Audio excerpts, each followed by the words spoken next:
Oh, what the fuck? Hold on, my stream deck is fucked up. Give me a second.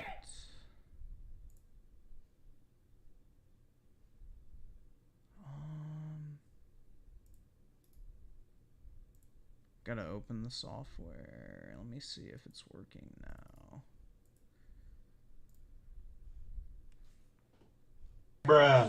Bruh. Yep, we're good. Okay. Cool. Vesnia with a 10. The worst part about Ragnarok was when Ragnarok happens. It's so tame and the music is too quiet. Look up Doom Eternal Immora. That's what Ragnarok should have been. Yeah, I can look it up after this. What's up, gamers? Dreamcast guy here, talking today about Starfield, because the game reviews of perhaps one of the biggest Xbox games ever have finally dropped, and they're lower than some fans predicted. Unfortunately, I was exactly right. Let's talk about the 7 out of 10s it's getting, the 10 out of 10s. Let's discuss the crazy mess the internet is currently digging through with these top digit numbers. Are you ready? Here we go. Be sure to like this video and subscribe if you haven't already. But now, let's go to deep space with Starfield. Now, we have an interesting breakdown here. It's got an 86 on OpenCritic right now. Typically, when it comes to aggregates, the score goes up and down over the course of the first week. Yup.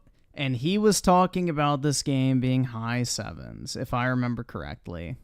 Essentially, more reviewers finished the game. I mean, nobody was hyped for it. Nobody gave a fuck. You know, it was a big fat nothing, essentially. But now, we're seeing that's not the case. As it currently stands at embargo time, it's an 86 on OpenCritic. I predicted it would get an 85.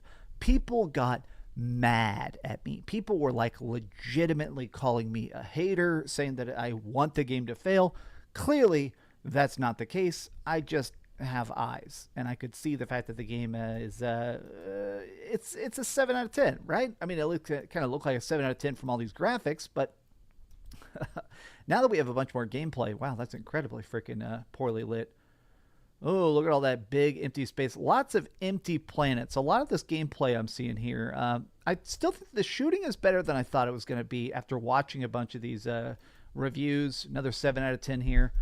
I still think the faces look so freaking yeah, it's a Bethesda game. Like, I don't know. The faces, I don't really care. Like, it gets to a point also where it's like things start to almost look uncanny in video games. So I don't really care if facial animations are super fucking accurate, but, you know, it's got that Bethesda touch on it. terrible. Everybody just looks like a weird emotionless puppet. So weird, like, hello, it is I, a Bethesda character.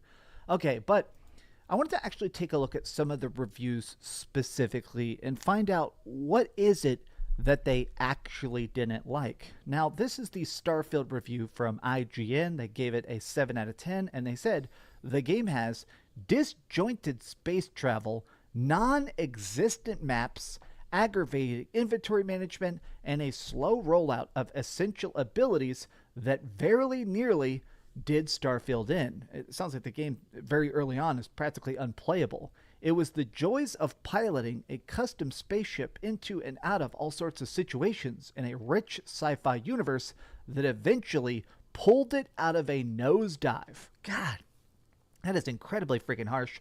I'm glad that I powered through these early hours because just like Skyrim and Fallout 4 before it, I love this, dude. Like in another world where IGN disagreed with him, donate, or get the fuck out.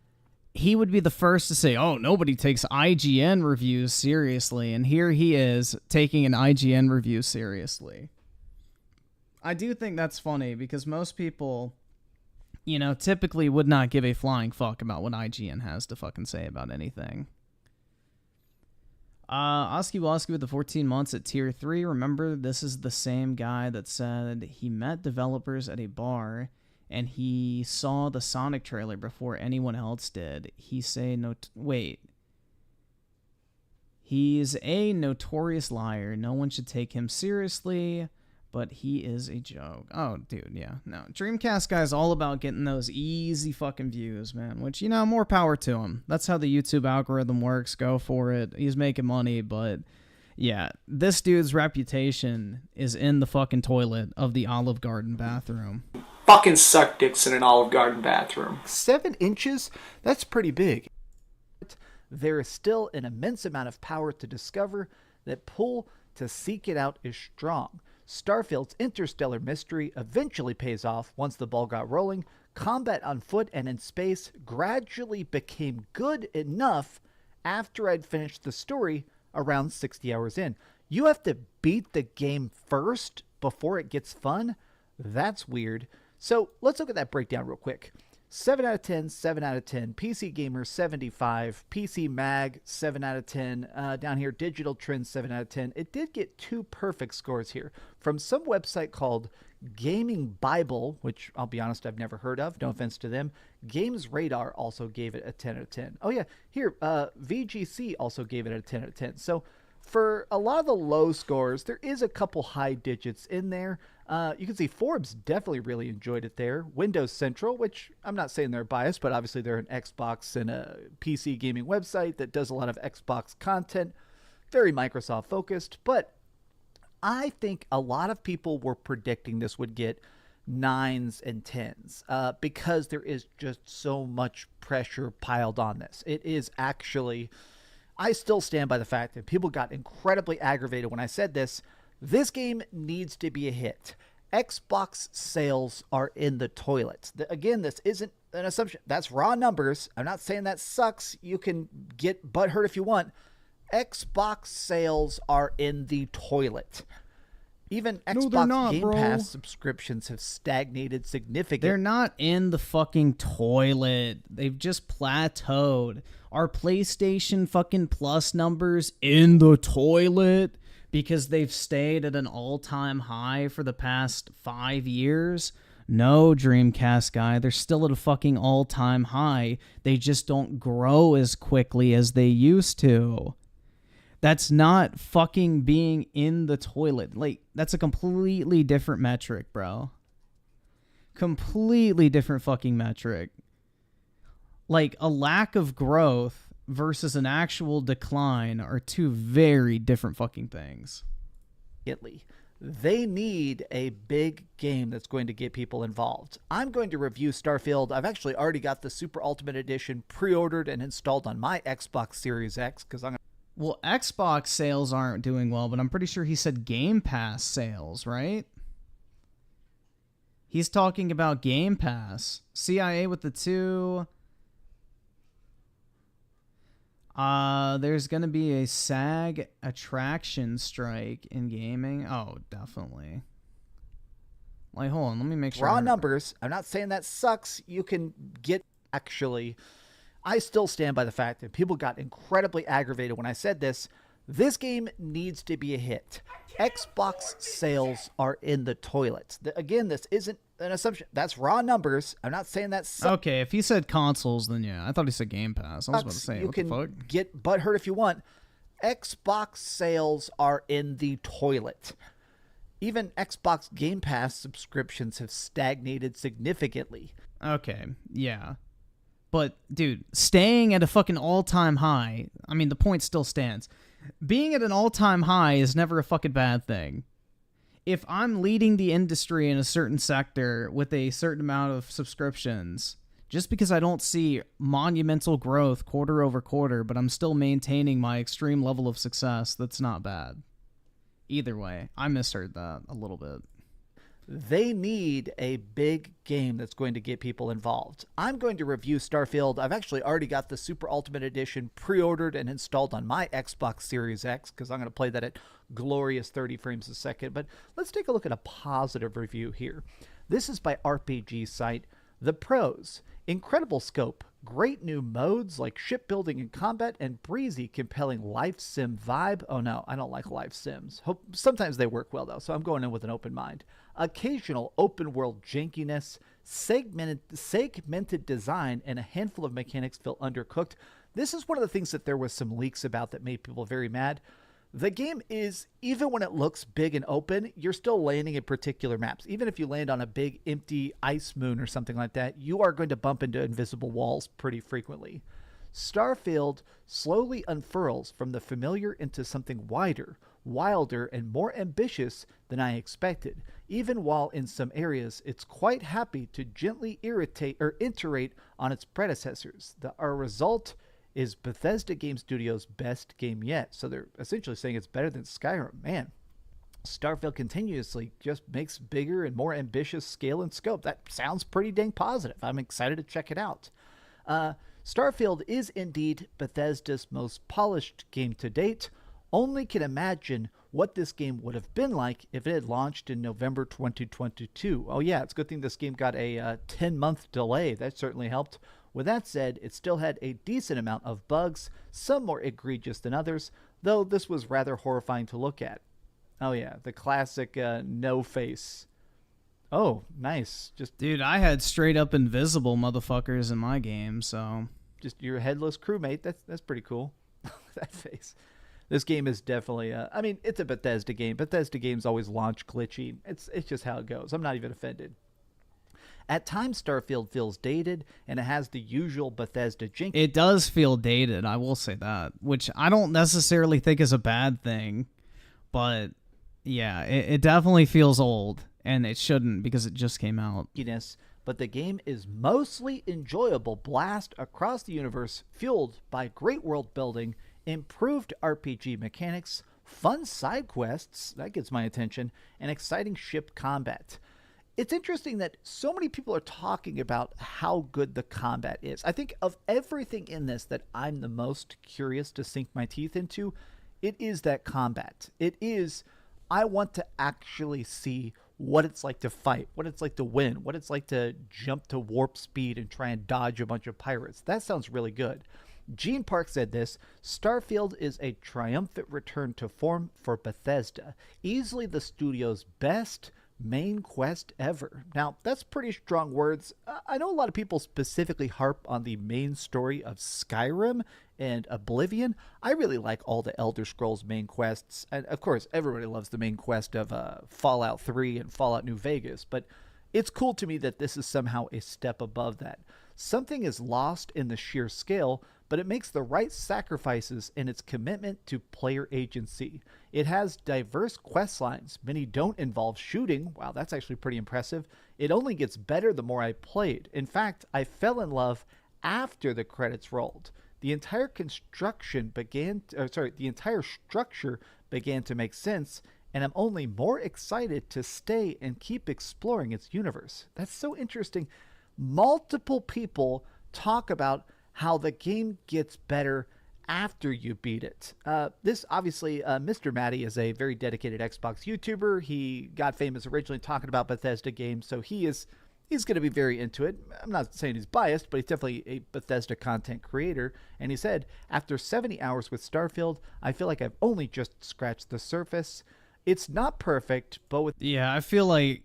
I don't know if 70 hours that game's going to feel like you haven't scratched the surface, because I don't know, like this whole thing where it's like, oh, the game doesn't really open up until after you finish it, and then like I just don't really see that. Maybe I'm wrong, but unless like some brand new fucking groundbreaking new mechanic gets introduced to the game at the end, I just don't really see that happening.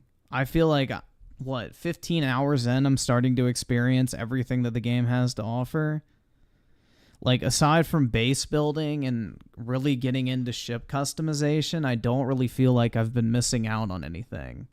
But hey, maybe there's more. I don't know. But I highly doubt that after 70 hours, you're not going to feel like you haven't scratched the surface yet. With a vast galaxy to explore, chock full of Bethesda's best quest work, maybe Starfield I'm wrong. Overcomes. I'm happy to be wrong, but this sounds great. I got to give credit to Maddie.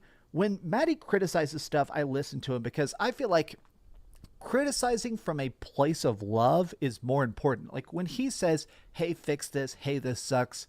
He is saying it because he wants Starfield 2 or Fallout 5 or Elder Scrolls 6 to be better games. His critiques come from a place to say, hey, let's raise the bar together.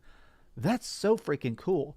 Now, the last tweet I wanted to look at here is Jeff Grubb saying, the more I play of Starfield, the more I love it. It starts off as, this is just Fallout 4 in space, and the deeper you go on quests, the better it gets. That doesn't mean it takes a long time to get good, but it has a strong sense of familiarity at the start.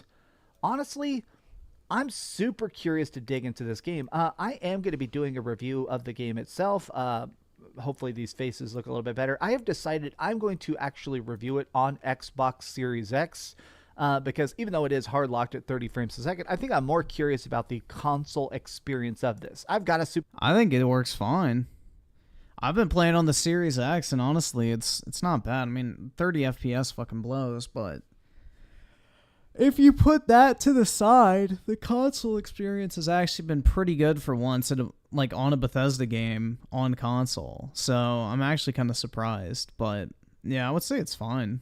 Series X, it runs pretty decently. Now on Series S, I don't fucking know, but Series X, I haven't really had any big performance issues or anything like that. Siler with the 5.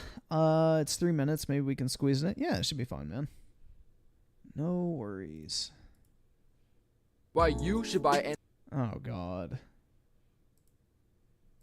supercomputer. I could easily play this on my supercomputer, but I'm curious because I'll be honest, my Xbox is completely covered in dust. I play everything on PC now. I'm going to actually have an excuse to turn my Xbox on, at least for once. But what do you guys think about Starfield? Are you still excited for it? Do you have it pre-ordered? Are you getting the Epic Constellation Edition, which is what I have pre-ordered right now, so I can play it today? In fact, I'm going to be playing it here in just 5 hours, which feels crazy to think about. But tell me your thoughts in the comments down below. Please subscribe, because I am going to be reviewing the game. I want to do an impressions video talking about it, and then maybe a bigger, deeper video on Monday. I've got like a bunch of funeral stuff to deal with this weekend, kind of. So probably, maybe my Starfield review might be kind of late. We'll find out. Anyways, thank you so much for watching. If you could like this video and subscribe if you haven't already, and be sure to keep dreaming. Oh man, okay, it's time. Also, here's a little yellow elephant. That's called Ella. Ella the elephant. Thanks so much for watching that video. If you want to see something else, you can always click this link to see what I put up. I don't have the extension, so I have no clue. This guy might be one of the most delusional people in the gaming scene. The moment when mid-80s scores are considered bad. Let's see. 5 sites gave it a 7. 46 sites gave it an 8 to 10. And Dreamcast guy thinks he was right. Yeah, exactly, bro. That's what he was predicting, like a 7. That's what Dreamcast guy was saying, like a 7 out of 10. And he didn't care about it. He didn't really even want to play it. But I think that had more to do with the fact that, he didn't get a review copy of it. So I think he was kind of ass blasted. He didn't get, the free money version of it, where you can just monetize the fuck out of it and, get some of that cash money, baby. But, yeah, let's see. What's up, gamers? Dreamcast guy here, talking today about Starfield because I have finally had a chance to play it for myself. I stayed up very late last night, crafting characters, beating bosses, trying to explore the galaxy, and after beating bosses? What the fuck? Are there actual bosses in this game? Although I haven't played the story, so maybe there are. I've only played the kind of like faction quests primarily, so I don't know how much of like the story is actually there, but yeah. Roughly 10 hours of play, I kind of wanted to give some off-the-cuff impressions because I got to admit, this game is better than I thought it was going to be. But let's discuss. Hi, hope you're having a great day. If you could like this video and subscribe if you haven't already, that'd mean a lot to me. Now, first up, we have to acknowledge This is a very big deal. Starfield is a project that has had a tremendous amount of build-up. This is, after all, the creators of Fallout and Skyrim, the people that are basically making some of the best Western RPGs, crafting their first original universe in decades. That means that a lot of people assumed this game wouldn't just be good, it would be great. It would be Bethesda great. Something that could maybe even reinvent this style of slow, methodical RPGs. It's good, but it's not that good. The trailers, the teases, a lot of the early glances. It's good, but it's not that good. Okay, bro. At this game never The self-fulfilling prophecy, bro. really got me excited. But I wanted to go in this with a very open mind because sometimes the projects that I've been negative about end up blowing me away the most. So let's try and talk about this in separate chunks, but I do want to call this video I Can't Review Starfield because the first thing we need to discuss is the sheer size of this game. It has 1,000 planets. Now, technically, 900 of them are empty, procedurally generated dead moons and stuff that you just gather resources from, but I don't want to undersell the fact that the 100 populated planets, the places with ecosystems and biomes, butterflies and bombs, this game actually has a very good universal impact. When you Nah, dude, it's just a 7 out of 10. actually see miners scraping together a very pathetic living in some tiny colony, or you're walking through a tram station In some tiny colony, this massive fucking space city. in a big bustling city, this feels like that step beyond Skyrim, which is what I hope the most. I think that Skyrim, when it comes to just absolute jaw-dropping bigness, they have that effect. But that's also why it's kind of hard to review this. I have been focusing primarily on the main quest because I have heard from all my friends who beat the game that doing the main quest is what gives you extra abilities, it gives you better ships, it gives you a lot of the stuff that essentially makes the game even more playable. And after 10 hours, the main quest kinda sucks. The story in this game is that we're joining this group called Constellation. It's like these explorers who are gathering a bunch of these ancient relics to try and, well, figure out what they do. Each one you grab makes you have these special spectral visions where, oh my gosh, I'm seeing music in the galaxy. Oh, as you gather these, they give you different magical powers like anti-grav bubbles and stuff like that. So I gotta say, the plotline thus far, the character Hold on. Is he spoiling it? spectral visions where, oh my gosh, I'm this group called Constellation. It's like these explorers who are gathering a bunch of these ancient relics to try and, well, figure out what they do. Each one you grab makes you have these special spectral visions where, oh my gosh, I'm seeing music in the galaxy. Oh, as you gather these, they give you different magical powers like anti Motherfucker.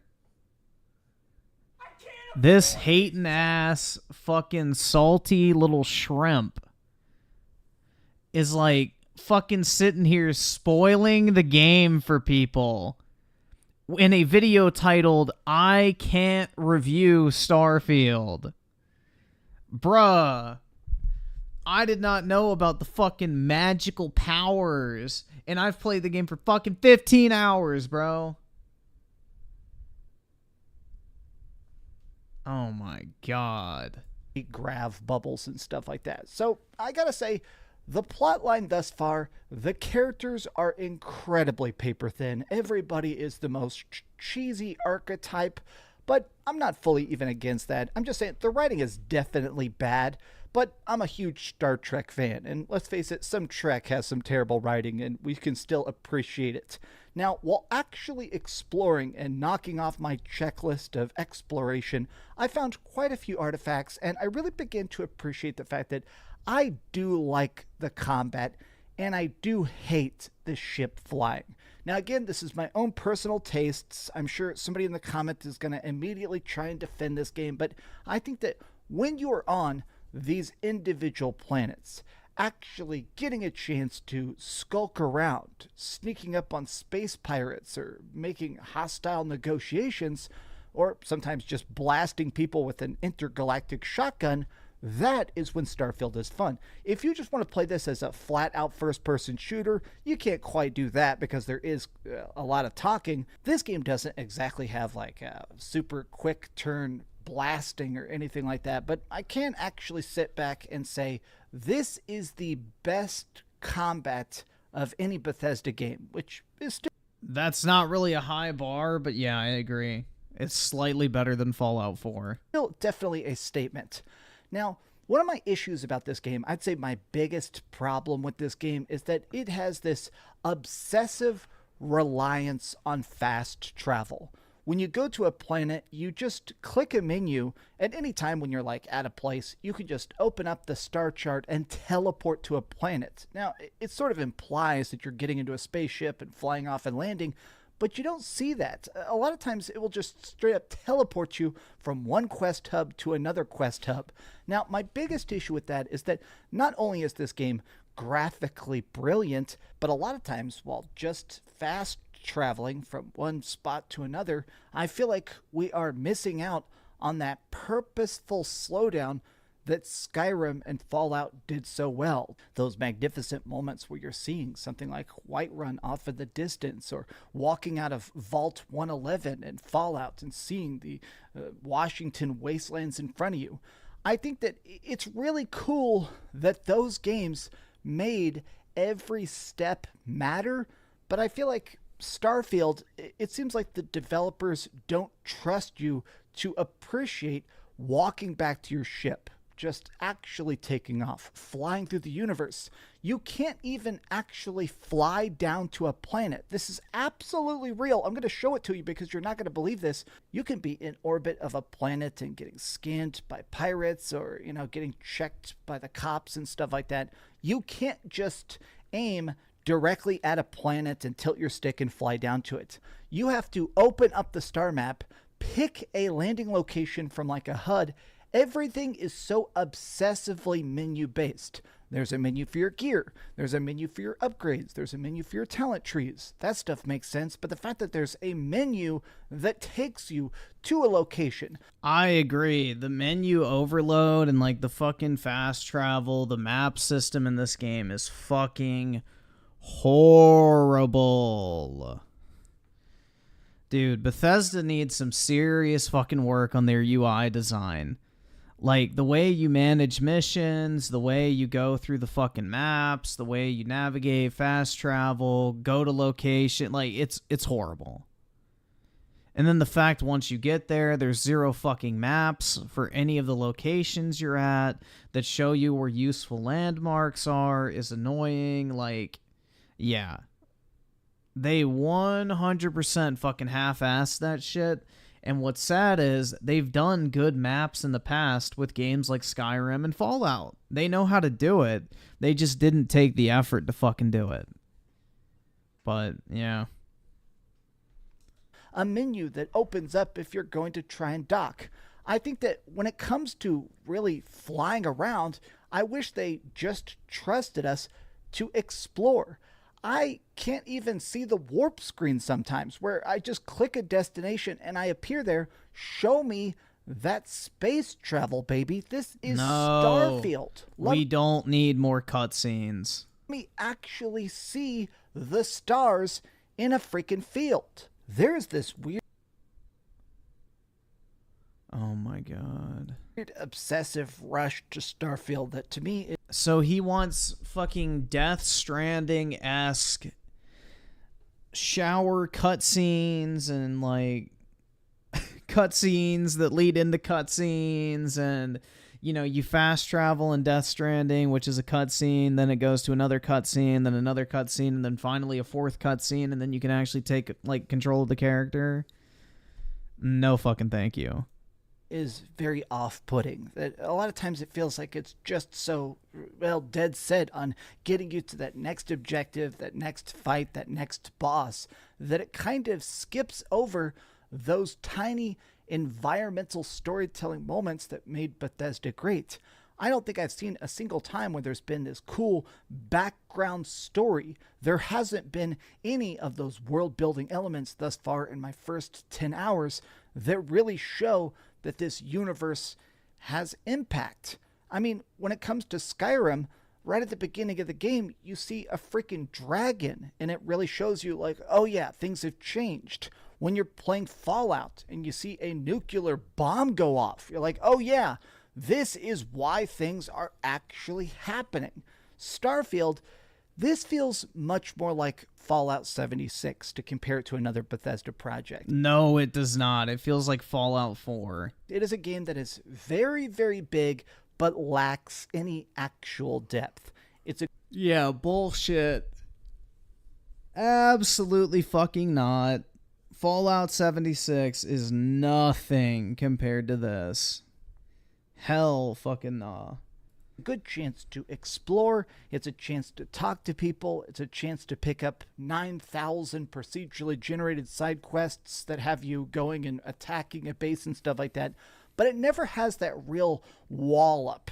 It never has those times where, well, like, I just never felt like at any point during my 10 hours where I saw something so amazing, I wanted to immediately text my friends. Whereas, I mean, other games this year have had that. Zelda has had those big moments where you're like, wow, that was just insane. I have to tell somebody about it. Baldur's Gate 3 has like 50 moments that are just so impactful. I would literally tell them to my friends immediately because they were so great. Nothing in Starfield ever wowed me, and I feel like that's the biggest insult you can say about it. At no point does the game actually dry out, but there were certainly moments where the story slowed down too much. Like, me and my best friend were actually playing the game together last night, and while she was here, she enjoyed the character creation, she appreciated the art just like I did, but after a couple hours of just fetch quests and random wandering, she got... Bro, oh my god. Oh, this is so fucking cringe. Dude, you know for a fact he literally was like, come here real quick, sit down next to me, I need to film a clip for a fucking YouTube video. So he hauled this chick in there, pulled up a second chair, had her sit down. He assumes the gaming position, has his fucking phone facing them, and goes, all right, now act bored while I play video games. Bruh. Dude, that is so fucking sad. Holy shit. Dude, he literally had to... like, Dreamcast guy put zero fucking effort into his videos, guys, okay? Think about this for a second. This is the guy who will say something wrong 4 fucking times and won't cut out the clips of him fucking that shit up. But then we have him right here, literally filming a specific bit to drop into this video to prove a fucking point of how bored he and his lady friend are while he's playing Starfield. Like, he won't even edit the most minor fuck up in a YouTube video, but he'll put so much effort into this shit to try and discredit this game because he's so fucking ass blasted that people actually like a game that he's not interested in, and for some reason has some weird fucking vendetta. I don't know, man. Dry out, but there were certainly moments where the story slowed down too much. Like, me and my best friend were actually playing the game together last night, and while she was here, she enjoyed the character creation, she appreciated the art just like I did, but after a couple hours of just fetch quests and random wandering, she got pretty bored. This is our actual faces after about 5 hours of exploring this bland galaxy, and as you can see, we're not exactly thrilled, but... Oh my god. Dude, it looks like she's looking more at the camera than the fucking screen. Oh my god, man. Could you imagine? Quick, I'm going to pull out my phone so I can prove how bored we are while playing Starfield.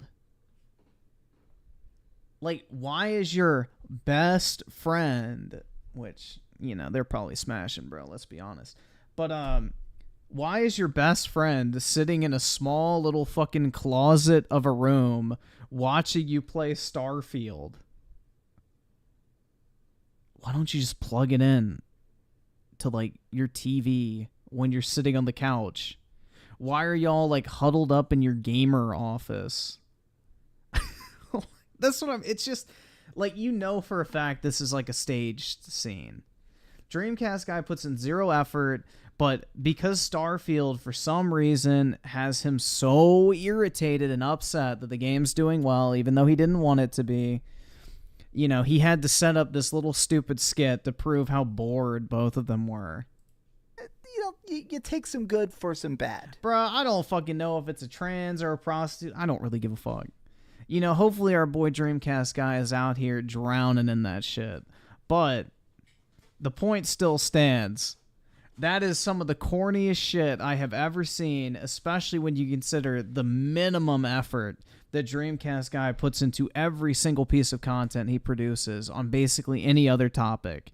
The one time he chooses to put fucking effort into a video slightly and involves filming a skit to try and discredit a game that he has publicly had like this little vendetta for the past 6 to 8 months. I also did encounter quite a few glitches. The conversation system in general is just kind of funky. A lot of times my character doesn't talk like a normal person to any degree. I mean, if I'm trying to negotiate... Well, no, dude. He does go to Olive Garden, and then, you know, when the bill comes and she goes, "Are you going to pay?" He goes, "Yeah, but you know what? Guess what you're going to be doing?" Fucking suck dicks in an Olive Garden bathroom. Bank robbers that have taken a bunch of hostages. It sucks that my dialogue options are basically die, lay down in a fire and die, or I'm going to kill you, so get ready to die. How many fucking dialogue options do you need with bank robber leader? As you all could see tonight, guys, when we were finessing the fine 40-year-old lady of Starfield, Sarah, you know, there was plenty of dialogue options to tell her just how wonderful and deeply in love we were with her. So, yeah, no, it varies depending on who you're talking to. It's not realistic to have 18 different fucking dialogue options with meaningful context for every single interaction with every single NPC in the game. Like, be realistic. I mean, a lot of times it just feels like there's no de-escalation. Our character is just such a weird, aggressive moron that even when you're trying to just be quizzed about alien artifacts, a lot of times your replies range from, I don't know what you're talking about, all the way up to like, okay, I don't care. There's just such a vague malaise of confusion throughout this game where it just feels like your character is lost, the universe is lost, and nobody really cares. Especially because my conversations kept glitching. Multiple times in this game, I would have NPCs get stuck talking to a wall. I'd have times where, like, here's a guy who's supposed to be arguing with his brother for, like, a main plotline element. Oh, come on. That happens in every game. You know, yes, this happens a lot in Bethesda games, but it happens in every game. Like, you're talking to some random NPC in the open world or whatever, and if they walk around or have, like, actual non-static movement paths and, you know, program behavior patterns, yeah, it can, you know, it can interfere a little bit. It really doesn't matter. Like, is that really going to ruin your experience? And I swapped his brother out of my party. It just broke this quest. I actually had to load the game because it completely broke. I also had to do a quick load where somebody was trying to question me in a mine. Suddenly, the whole Oh my god, is she a minor? UI just disappeared. The person's still here. They think there's dialogue options. They're telling me to pick a dialogue option, but as you can see, there's no options to pick. I don't think this is as glitchy as other Bethesda projects. I've certainly seen some weird stuff happen here and there, textures popping in, random Dreamcast guy, get back. She's a minor. background stuff that definitely was inaccurate. But as a project, as a product, as a universe, Starfield is not as bad as I thought it was going to be. It's not great, it's not magnificent, but at least it's unique. Part of the reason I feel like I cannot review this is because I have a feeling the best is yet to come. Not just in the game itself. Damn, bro, I need to put that Trump clip where he's like, I'm gonna come, because that would have been perfect right there. I am going to beat it eventually. I plan on just casually playing through it over the course of the next couple weeks. I feel like the modding scene is going to make this better.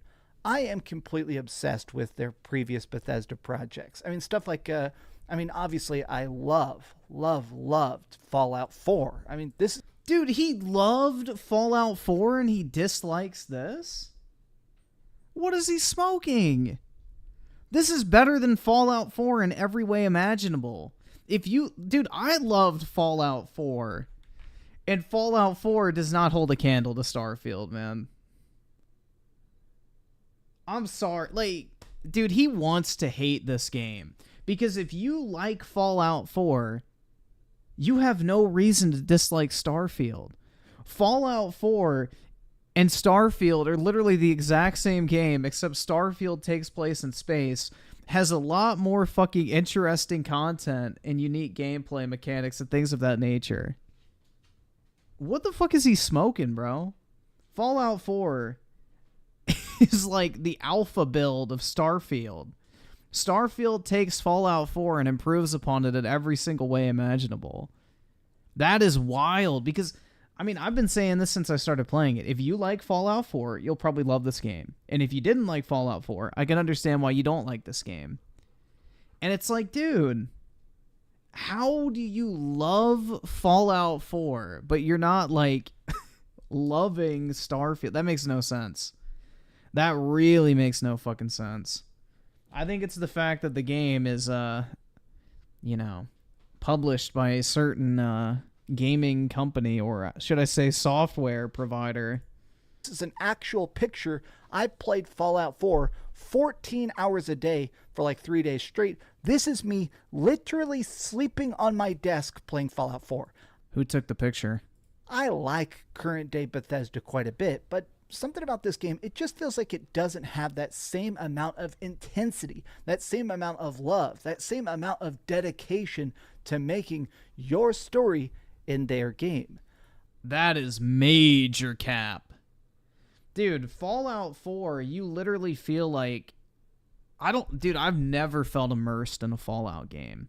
Like, Fallout 4 was fun, but I never felt immersed in that game. I actually do feel immersed in Starfield. Like, it feels like you're actually a part of the world. Fallout 4, it made you just kind of feel like, you're just kind of witnessing stuff. I don't know. I was hoping for Skyrim in space, and instead, we got Fallout 76, and I guess that's not the worst thing ever. But these have just been my off-the-cuff thoughts. What do you guys think about this? I'm actually excited to see when mods start coming out, to see what people start to add to this. I'm curious what custom planets people end up building. Make a Skyrim planet in this game, just so that Todd Howard can trick you into buying Skyrim one more time in this game. That's my girl. Just so that Todd Howard can trick you into buying. Yeah, I'm going to see if I can get the commitment quest queued up for tomorrow. I'm going to maybe play a little bit before I stream, but we'll see if we can get the commitment quest for our girl Sarah here for tomorrow. Skyrim one more time. Are you excited for Starfield? Are you having a good time with Starfield? Let me know your thoughts in the comments down below. All of this gameplay, by the way, was captured on the Xbox Series X. I honestly just wanted to test it on this because my Xbox kind of has dust on it, and I felt bad that I have a Series X that I mean, all I do is play on PC, so I was like, okay, for once, let's play a game not on PC. Okay, well, tell me your thoughts in the comments down below. Be sure to like this video and subscribe if you haven't already, and please keep dreaming. Thanks so much for watching that video. If you want to see something else, you can... So, I don't know if I missed it, but he said he can't review Starfield. Why? Did he ever actually get to the point of that, or did he just complain about how he doesn't like it because he convinced himself before launch that he didn't fucking like it? Yeah. Dreamcast guy. Hopefully I didn't miss that. I just want to see. Hold on. Let's see. Let's see if we can find something Starfield related. Just to see if there's a change in energy. Because our boy Dreamcast guy has a real problem keeping it. That's for fucking sure.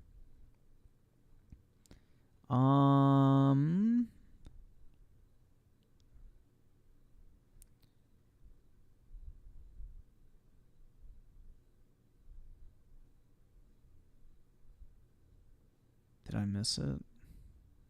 Here, actually, I don't know why I'm doing that.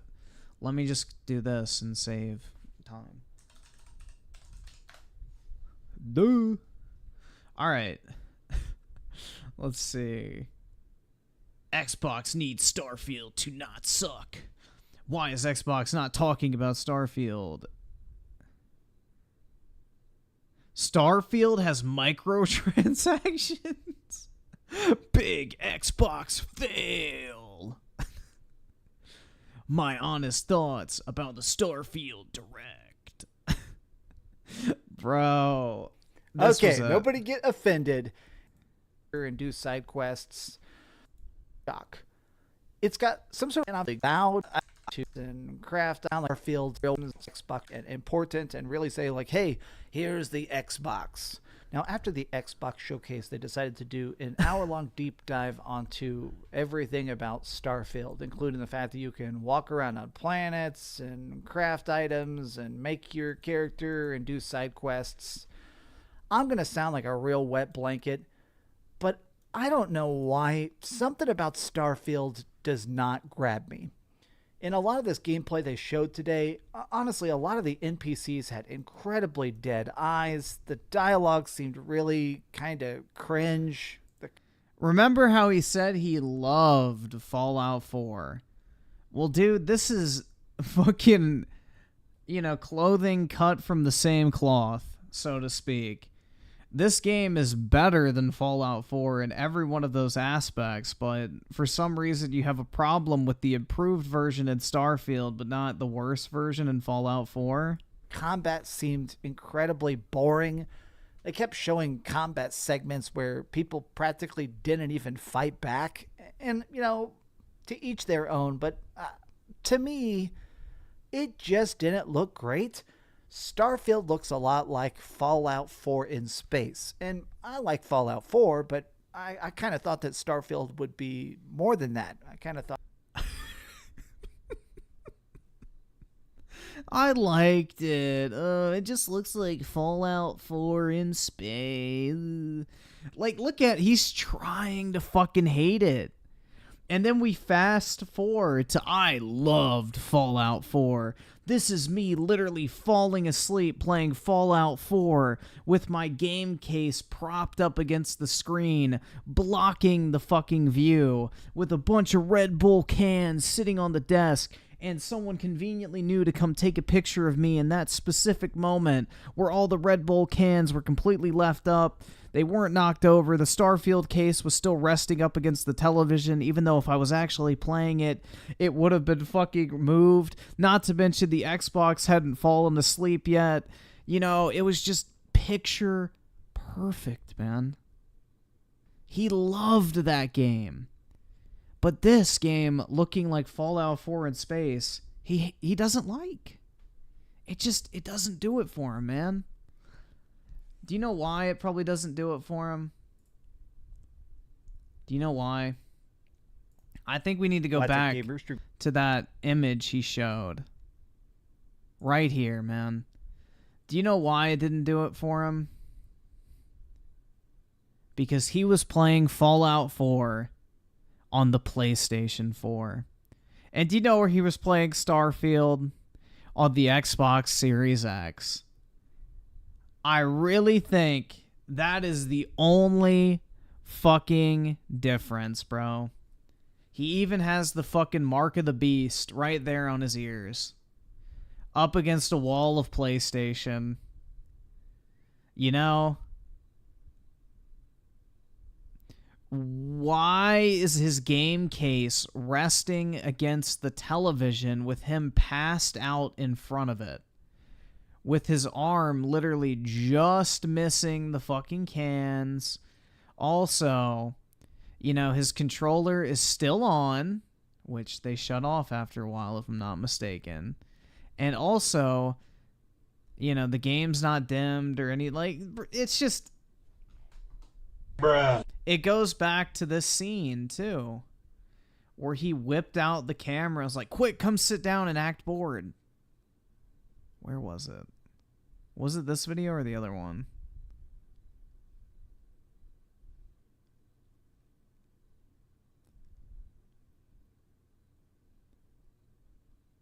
Was it this video or the previous one we watched? I don't remember. I think it was the previous one. But yeah, man, this gives very similar vibes to the one we saw earlier. Why's it?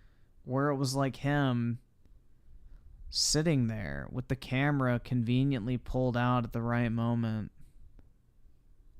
I don't fucking know where it is. It doesn't matter. You get the point. Like, all of this is way too convenient, man. The dude's just in a state of denial. He's just in an absolute fucking state of denial, man. It's really sad. This is what happens when you let your hobby become your job, and then it becomes your entire fucking obsession, and then... Just fanboyism, man. What do you think about the exploration in Starfield, as I've heard that exploration isn't great due to boundary? So the boundaries aren't the issue. I agree the barren open spaces are an issue. What I would have liked to see, and this is what I've said from the beginning, I would have rather Bethesda taken the 100 planets that actually have work done to them and actual structures, aliens, points of interest, things of that nature. I wish they would have taken those 100 planets and then taken all the little random dog shit from the other 900 plus planets and just populated those 100 planets more densely. I don't really care about the boundaries personally. I mean, I don't think it's realistic to have like a planet-sized map for each planet. Now, would it have been nice if they would have maybe just, you know, done like a scale type thing where there's one central landing zone and then you can fast travel around like a centralized map of the entire planet? I think that would have been the way to do it. But I don't really care that much. I don't think it's that big a deal. The load times aren't anything wild. But I think the biggest issue with exploration is there's very little incentive to do it as things sit right now for 95% of planets. And even the ones that do have like population on them, it's just underwhelming to say the least. But yeah, I agree. I don't think that the exploration is great. I don't necessarily think the boundaries are the issues though. A boundary is like kind of a given. I mean, you have to, walk 10 minutes in a straight line in order to hit a boundary? Like, that's pretty insane. I mean, unless you really just hate your life, I don't know why you would walk in a straight line for 10 straight minutes and then complain that you hit an invisible wall. But, hey, it is what it is.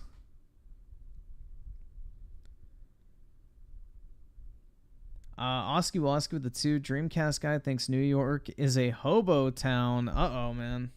Maybe he was a hobo there. Yeah, I'm a gamer. Gaming. 04 Alphatron with a 2 just got my Spider-Man controller. Gamer moment. Nice, man. Congrats. Yeah, I'm a gamer. You can shoot ropes all over it and nobody would know. They just think it's part of the paint job. There you go. Oh, shit, that's right. I don't really want to watch this guy's video on it.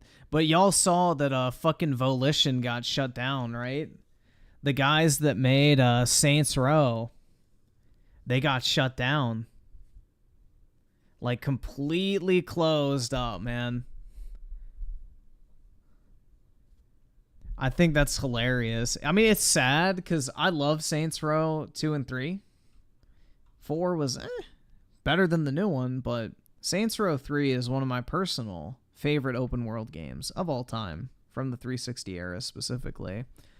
And it is kind of a shame, man, because they had actual talent when they used it properly. But I mean, not to sound like the quartering, but they got woke and they went broke, dude, because that new Saints Row game is a fucking failed abortion, and it is absolutely fucking terrible.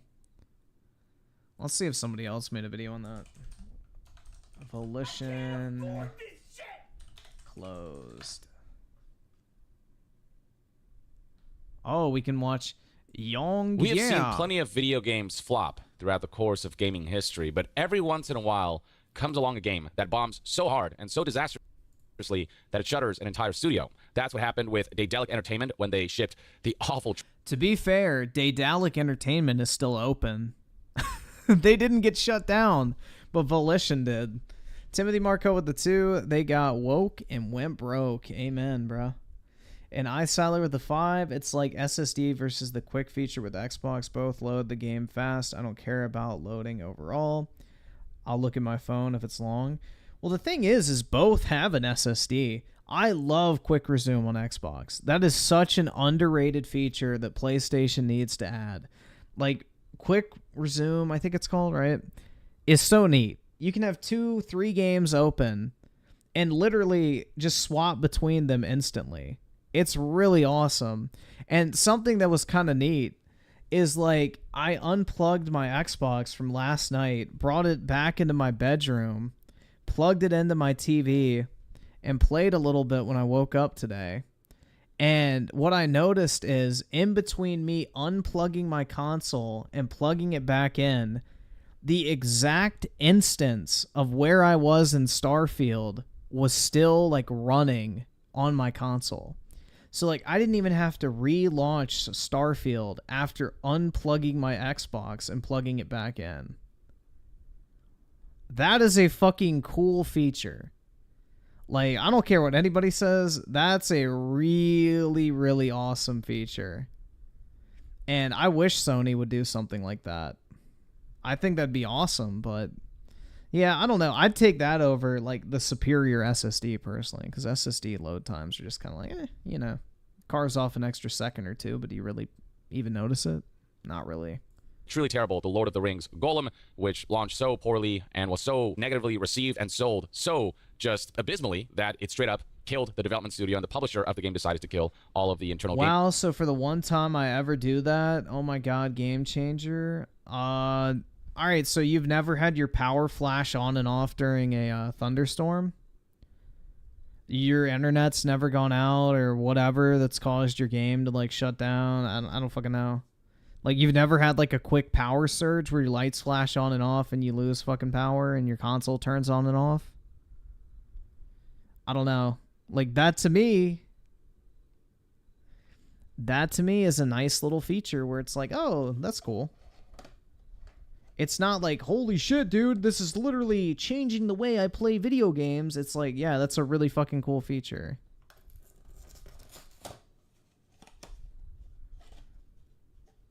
Something doesn't have to have literal everyday fucking use for it to be cool. I mean, do you pay for insurance? I mean, do you get into a car crash every day? Oh, well, no, you don't. So why do you have insurance? Oh, in case you do need it. Yeah, okay. Got it. Yeah. Not everything has to be used on a daily basis for it to be cool.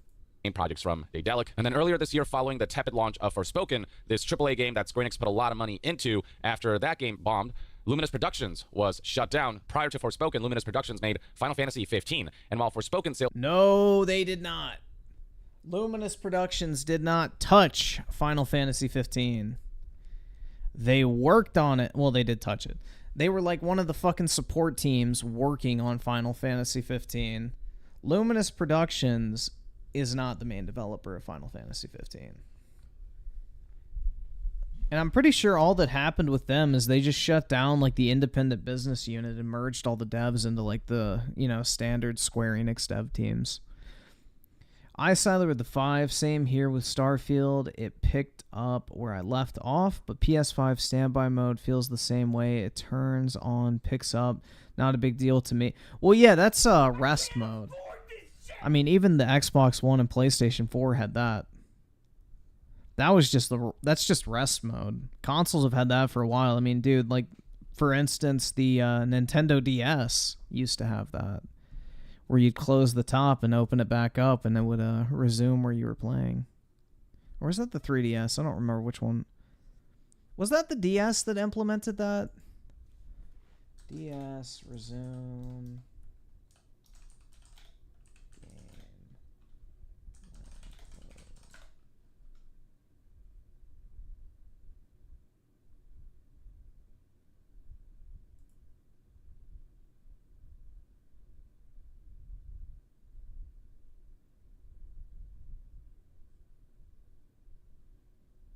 I think you could do that with the DS or 3DS. I don't remember which one it was.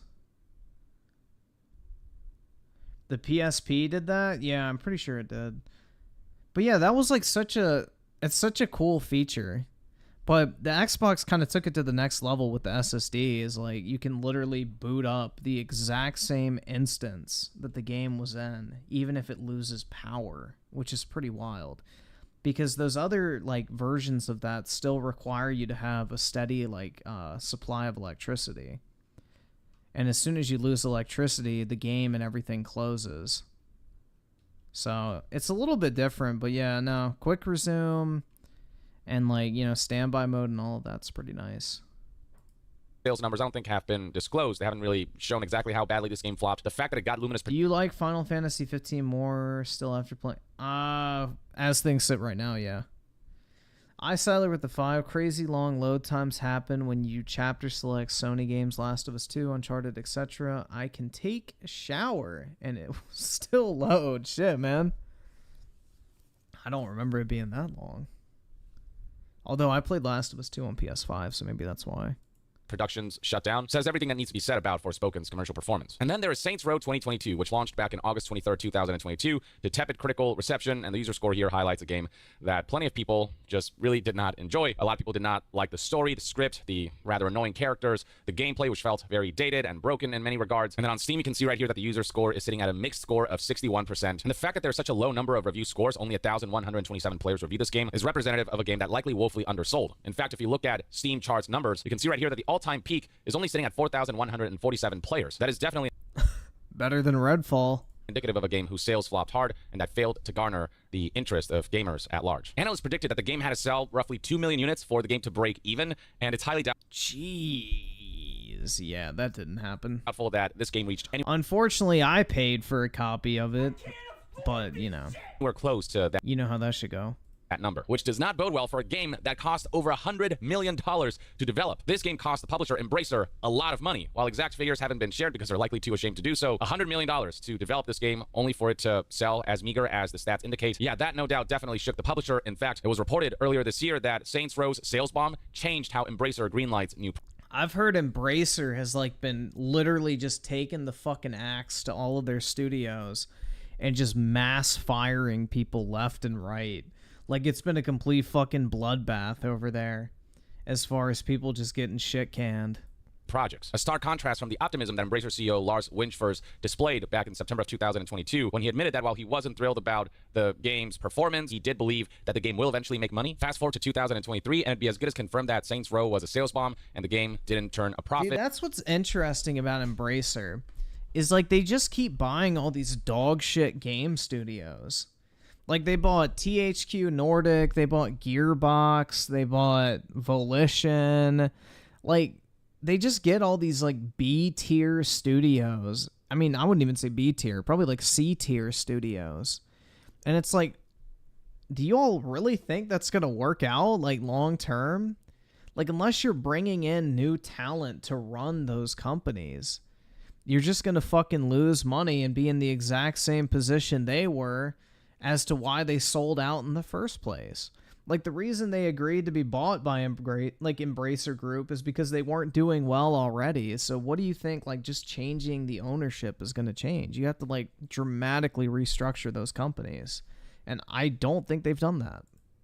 which led to a drop in profitability for the PC and console gaming Yeah, they're a Swedish company, so they're like, big on the fucking ESG and woke crap. segment of Embracer, as certain games like Saints Row delivered lower than expected return on investment, leading Embracer Group to tighten its belt and be more careful in weighing which games it chooses to greenlight. Now, at the time, earlier this year, Embracer was adamant that they were not willing to close out Volition despite how badly Saints Row flopped, or to put the Saints Row franchise on ice. Well, that aged like milk in a car on a hot summer day, as Volition straight up just came out and announced that it's getting shut down on their LinkedIn page via the following statement published just yesterday, August 31st, 2023. And here's what that statement reads like. The Volition team has proudly created world-class entertainment for fans around the globe for 30 years. We have been driven by a passion for our community and always worked to deliver joy, surprise, and delight. This You did not deliver any of those three things with your fucking latest Saints Row entry, man. There was no joy, surprise, or delight in the painfully miserable 2 hours I spent playing the new Saints Row game. That shit was fucking horrible.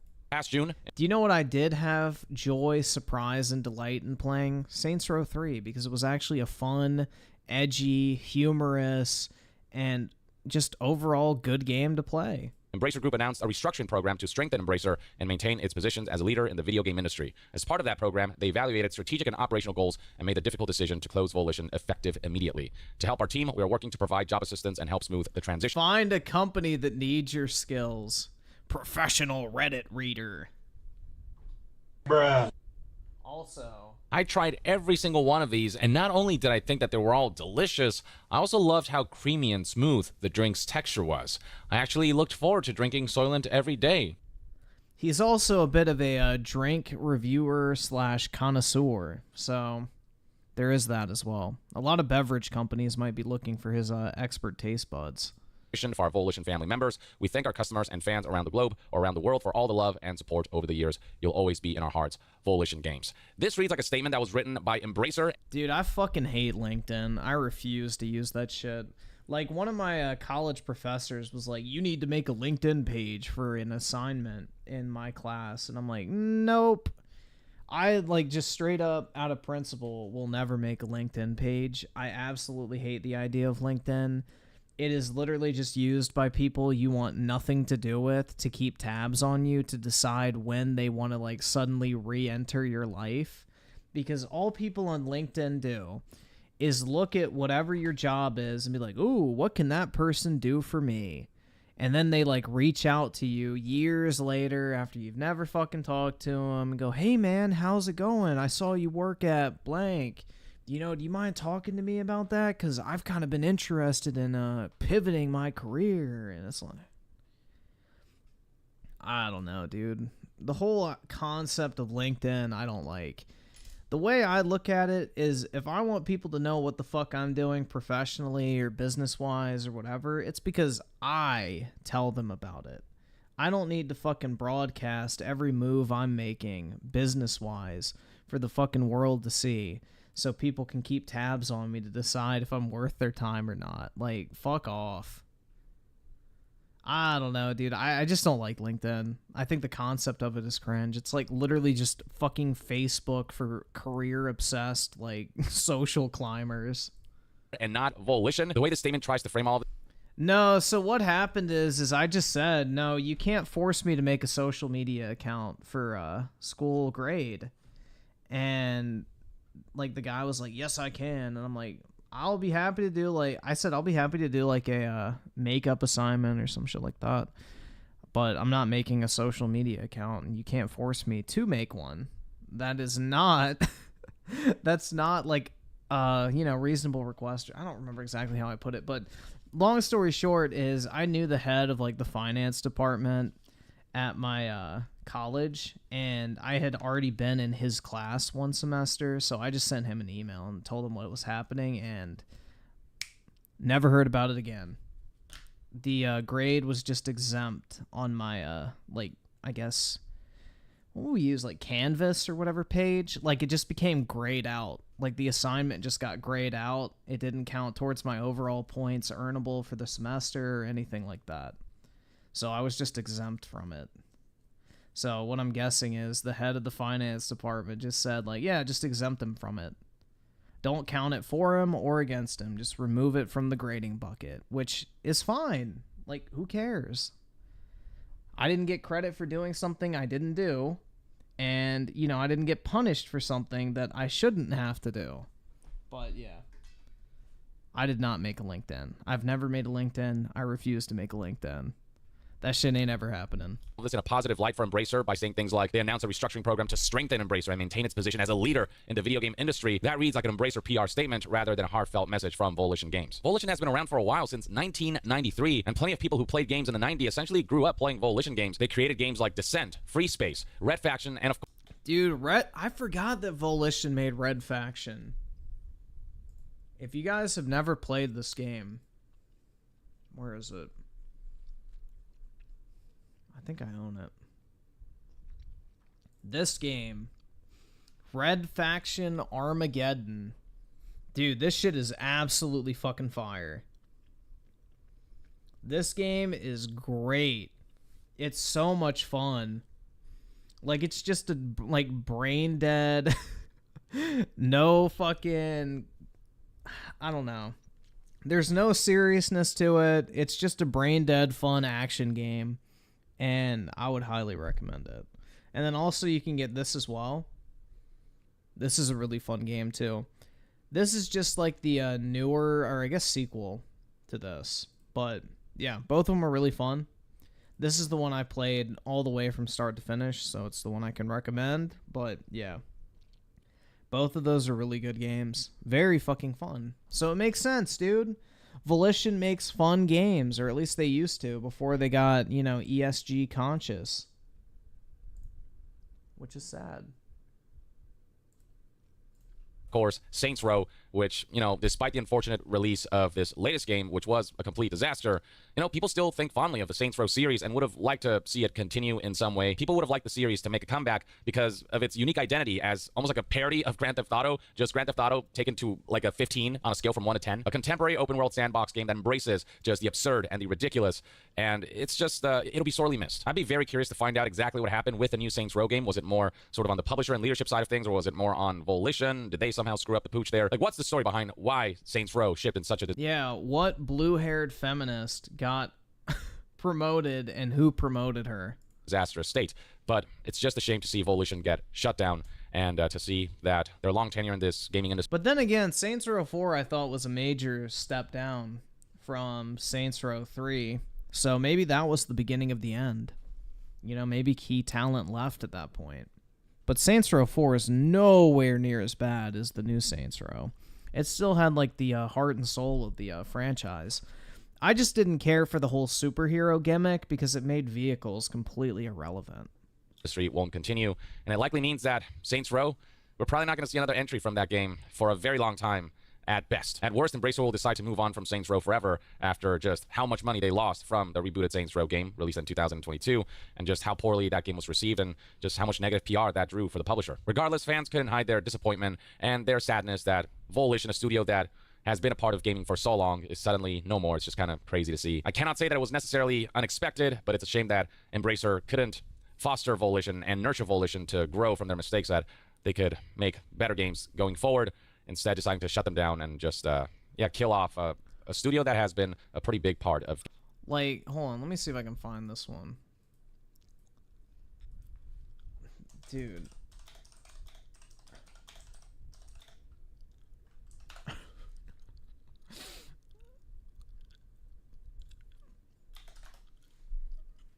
Where is that mission?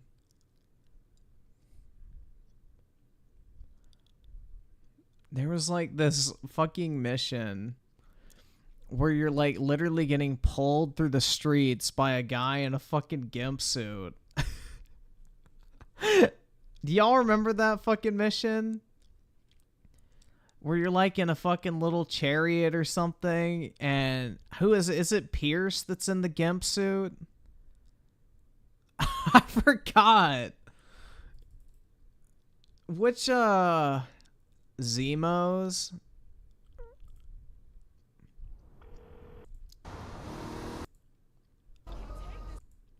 You keeping up all right? It was Zemo. Let's see. Zemo Gimp suit. Bro, that shit was so fucking funny. I don't know, man. Like, how do you go from that to this corny shit that you have in the new game? Yeah, it was the main mission. It was Zemos. Okay. I sided with the fives, so this Taylor Swift concert is killing it. Even over Avengers Endgame. Pray my gal doesn't drag me to this movie. What, you mean the concert? Yeah, that shit's expensive, bro. What are those, like, multi-$1,000 tickets or something?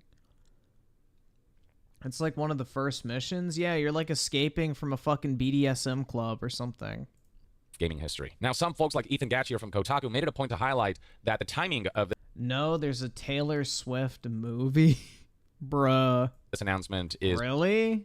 Oh my god. It's rather interesting. The company used the Starfield embargo to try to bury the news, says Ethan Gatch. And the fact that there was no big public statement about this, instead they took to freaking LinkedIn to make this announcement, might further indicate that, yeah, this is Embracer trying to keep this as low-key as possible, but this is the internet. Like, news will eventually spread. And the fact that, again, this does read like an Embracer PR statement rather than like a heartfelt message. Riding the Gimps. All right, thank you. Let's pull this up.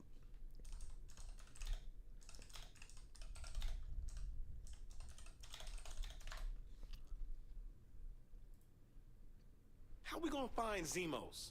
Look for the cat in the way. Yeah, there it is. Bro. This is like the most retarded shit ever.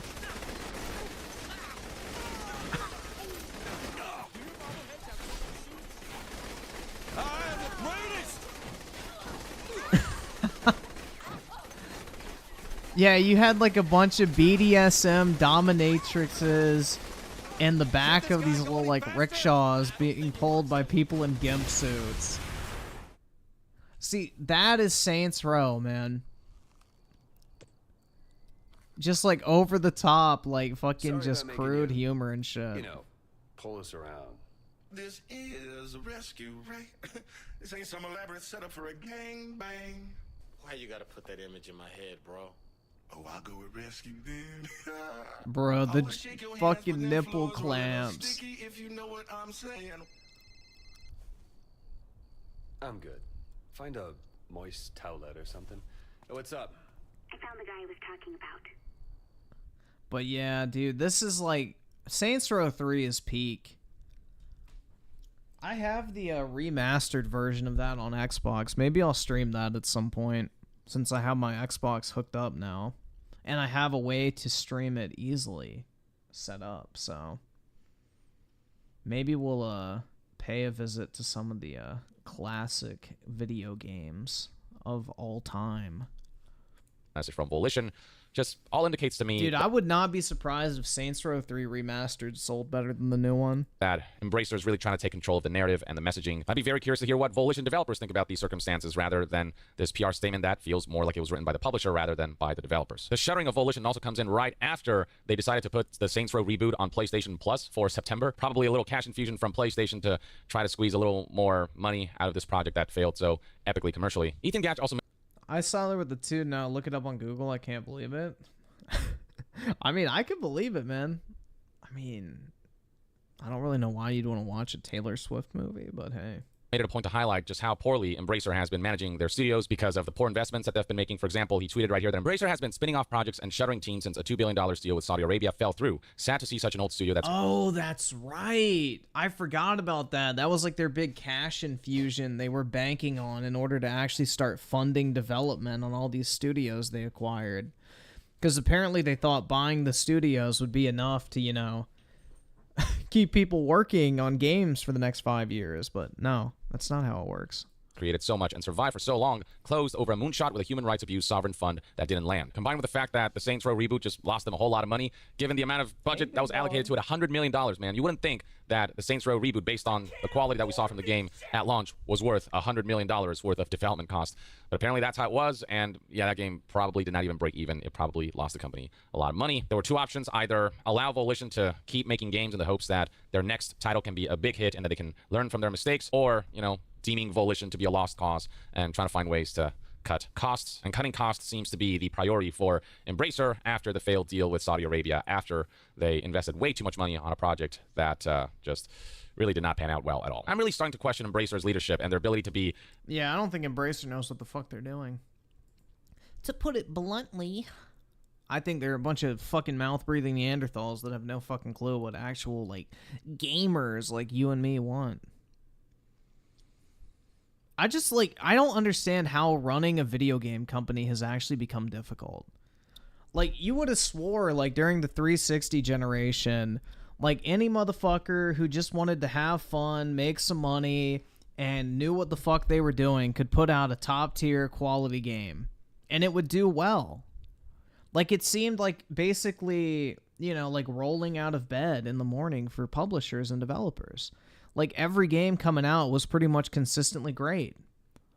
But then all of a sudden in the industry, nobody knows how to fucking make a good video game to save their life. It's very odd. It's very fucking odd to me, man. Yo, should we do some fucking muckraking real quick? Let's see.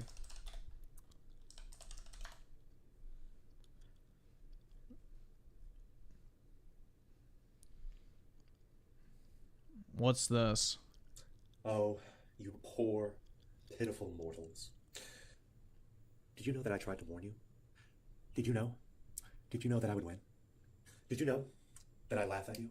At you fools, you Neanderthals, you pathetic, you fools, you pathetic, pathetic mortals. You think that you were better? You think that you knew? You think that you were just? No, you were not just. Does this? Alright, this is cringe.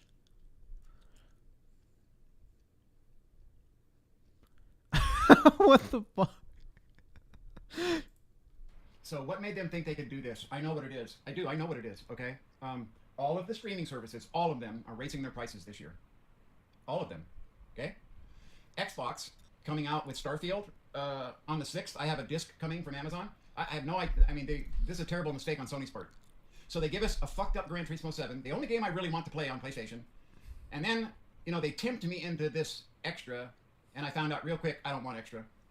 But I wasn't going to change it in case my grandkids or someone else wanted to play some of those games. Well, that's over. So, you know, I could have saw a couple of dollars, you know, maybe $2, maybe. But, yeah, I'm sorry. Maybe $1. $1 a month I would have paid, I would have stayed there, okay? $1. I would have stayed there. But they're greedy. We know that, okay? The microtransactions, everything is pointing towards the downfall of Sony, okay? Oh, we have amazing something that's coming. It's going to be amazing. It's going to be amazing. That's why you're going to want to stay with, you know, Extra and Plus and all that. It's going to be amazing. And then they're going to give us some fucking, oh, look at the DLC that's coming for Spider-Man. That's what it's going to be. They're going to give us nothing. If you believe for one fucking fraction of a second that Sony is going to give you something, okay, that they can sell for money, forget it. Why do you think the games they give you are games you don't want to play? They want you buying fucking games. They don't want to give you games. They want you buying games. Well, I bought Gran Turismo 7. I bought the fucking $90 version. And now I hate the fucking game.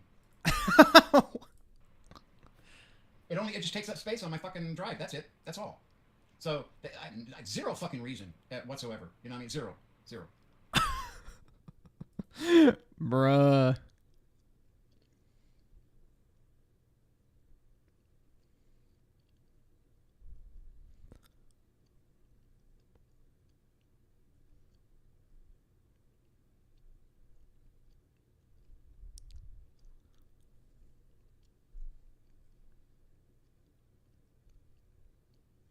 This is a bait person. I recognize this. I'm pretty sure this guy just does like... Yeah. Starfield is a disappointing mess. Starfield is the best game I ever played. Yeah, he just does like the contradictory videos. That's what I thought. I never thought I recognized that name.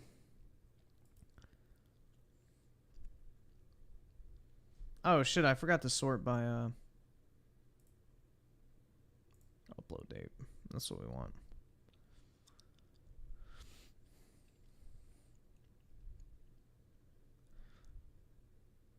Alright, this I actually agree with. The space travel in Starfield sucks. Let's see. What is up, guys? Your average monkey here. Just taking a quick second to introduce this clip here. I was playing Starfield, but... Is he your average monkey? Doesn't look like a fucking monkey. And why the fuck does he have a wall of horses behind him? I've got about 7.5 hours in it now. I have this little clip. I thought I'd pull for my stream. Just real first impressions of the travel. I'm going to let that play right here. Make sure to subscribe to my channel and make sure you catch my live streams. I'll be streaming it live regularly since it's out and we can finally play it. So here I go. Yeah, I think my only gripe with this game so far is how many cutscenes, how many like travel, just no control cutscenes. Dude, I'm proud to say, and I don't say this lightly, I have and will never own a wife beater. I've never owned one. I will never own one. I have never considered owning one, nor would I ever wear one. Because no human being, no matter how ripped, muscular, or good you think you look, looks good in a fucking wife beater, man. Seems there are. Like how the cityscape and all that and the train reminds me a lot of Star Citizen, but I guess they're trying to, it's not a space sim, right? It's an RPG. They're trying to cut down on menial tasks that you don't want to be doing, like standing on a train. I think as long as you make the trip fast, the immersion outweighs the time to travel places. Like I really immersed by getting on the train and heading to the spaceport. But I also see. Griffin, what if you and Britt get married? It won't happen. I see where it's coming from. I wish I could just walk up the ladder into my ship. That's a fair point there, I think. Understandable. But the gameplay and all that, like I think maybe once I get my own ship, build my own ship, I'll feel a little more like it's home. But like walking into here and then a cutscene to board, not even a cutscene, a fade to black loading screen. It's fast. Don't get me wrong, but would it be any different if this was already loaded in and I could just walk up that ladder and come out and see the world like how I left it? I don't think it's that much more work, unless they built their like engine shittily, which is Bethesda. You never know how their engine would hold up. Like this, sitting like in my seat, little cutscene, totally fine, right? Every game has that kind of thing where you sit in space. All that, perfect. Atmospheric flight, I get it. It's tough. It would be tough. I don't mind it. I don't mind that part. If it was more fluid getting into and onto my ship, I would mind much less. Damn, that guy on the launch pad got cooked. And from this point, I wish it didn't throw me so... No. Okay. There's a very big difference between a tank top and a fucking wife beater. A wife beater is literally designed to be a fucking undershirt. You can have tank top. I don't like sleeveless shirts personally. I would never wear them. There's a very large difference between a tank top and a fucking wife beater. A wife beater is that really thin, cheap undershirt material that is not meant to be worn on like your skin with nothing covering it up. The only reason you wear a wife beater is if you have a shirt on over it. A tank top, like if you're wearing it to the gym to work out, or if it's a hot summer day or something like that, you know, that's a little bit different. A wife beater is literally designed to not be fucking seen. So far away from the planet. I wish this was all happening low, like high. Nah, like, hold on.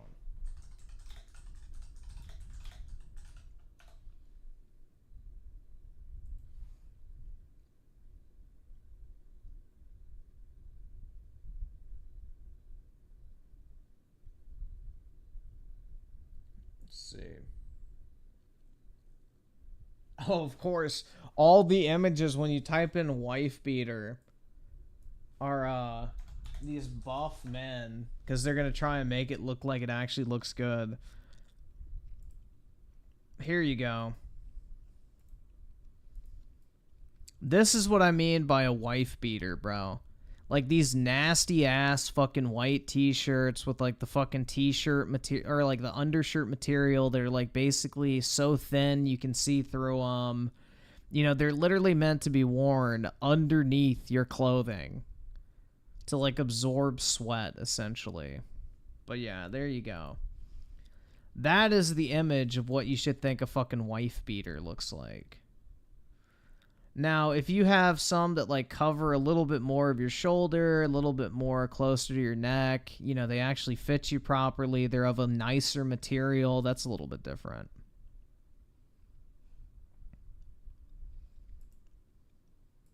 High orbit instead of just way far out. I wish there was nav points in this system I could go to without going into my star map. I feel like this right here feels like nothing. It feels like I'm doing nothing, because I am. But if I could see, if I can mark the destination on my map, right? Let's do it. Where are we going? Going to the Cheyenne system. It's a 2-jump process. So I have my route. But now I wish there was something similar to Elite Dangerous that you can do in this screen where it's like Super Cruise or your hyperspace, where it's something you do on your ship that activates your go, not just go into the menu and fucking find the shit and start the cutscene. It's just all super disconnected. I'm not surprised by this. It's way more intrusive than I thought it would be. Would I rock a basketball jersey? Probably not. Gameplay. I'm not into sleeveless shirts personally. Having to come up here to the I'm perfectly happy having sleeves. I'm curious to see. Yeah, so now it says grab drive pending, right? But it doesn't matter where I'm looking. I don't think. I think it's just the start of a cutscene. I put 1 point in a grab drive and then it goes. Like, you should have me have to line up with my trajectory, put enough points into drive, speed up to a certain speed, and then it like tears a hole in the fucking fabric of reality.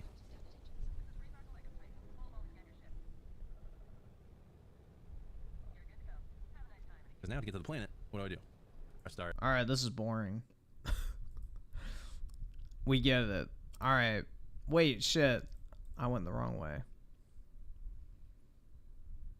Oh no, Starfield sucked. Does it suck? IGN couldn't help themselves.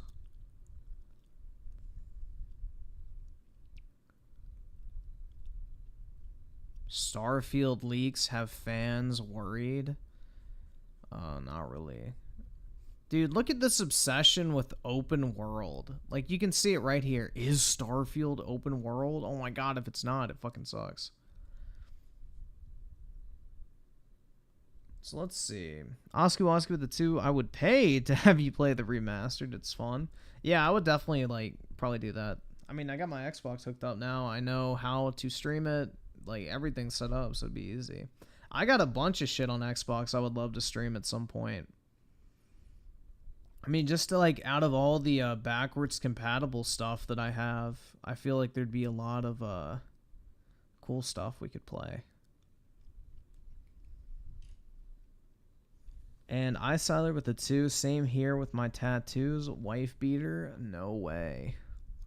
Why not, man? You got to show off the guns. But nah, yeah, I don't know. I don't think wife beaters look good. They just look trashy. No one has ever looked good wearing a wife beater. You would look better just wearing like a normal shirt or like a actual fucking tank top. Not that like shitty ass fucking undershirt.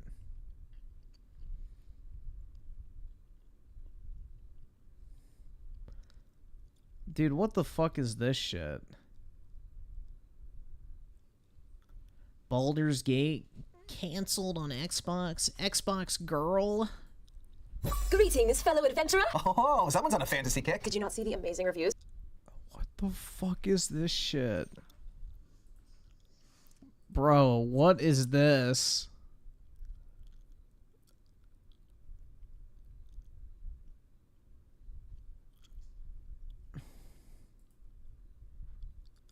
For Baldur's Gate 3, and it comes out on consoles next week. Xbox, I got some bad news. It's only coming to PlayStation next week. They had to delay the Xbox version until sometime in 2024. Bloody hell! I guess the game developers are having some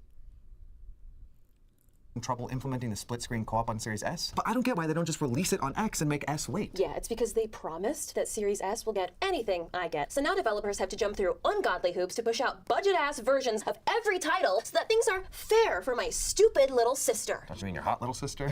What's up? Oh my god.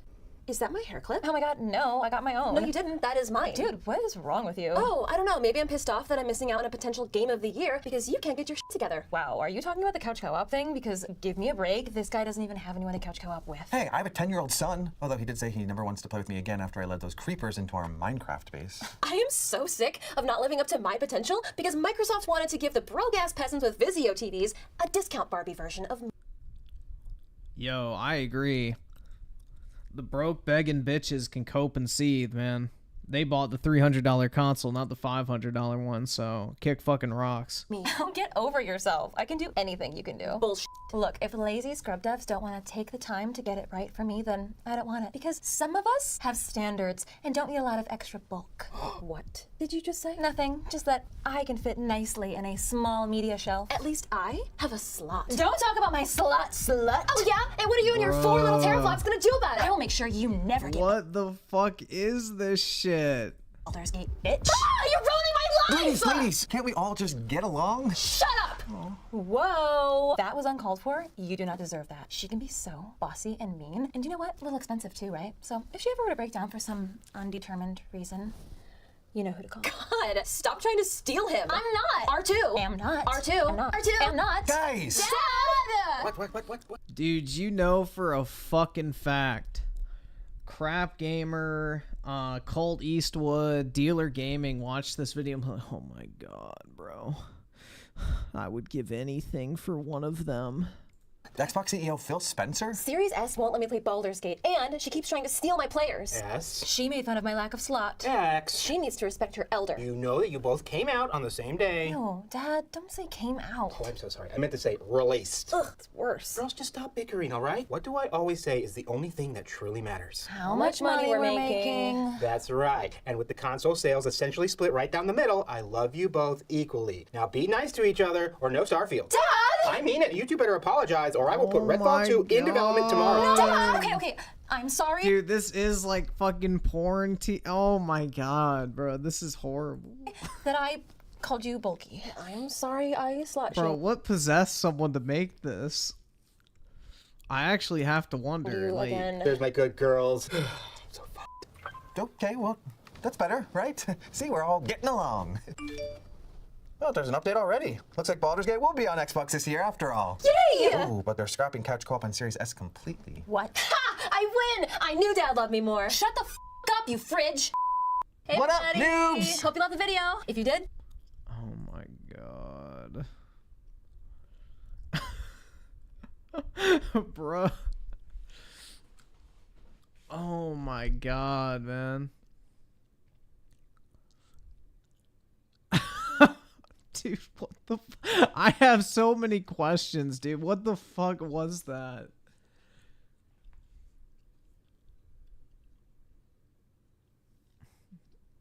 Oh my god.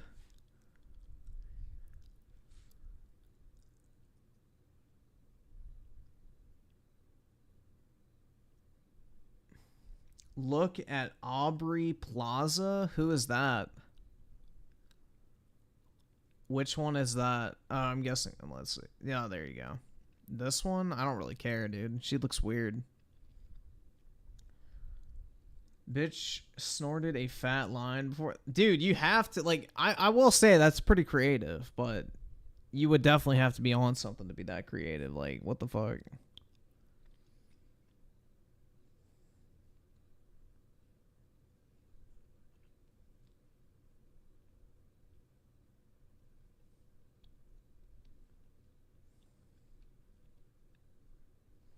What else do we got? Sometimes you can find some gold just scrolling the homepage. They bought this game collection without my permission. Oh my god. Those fucking pricks.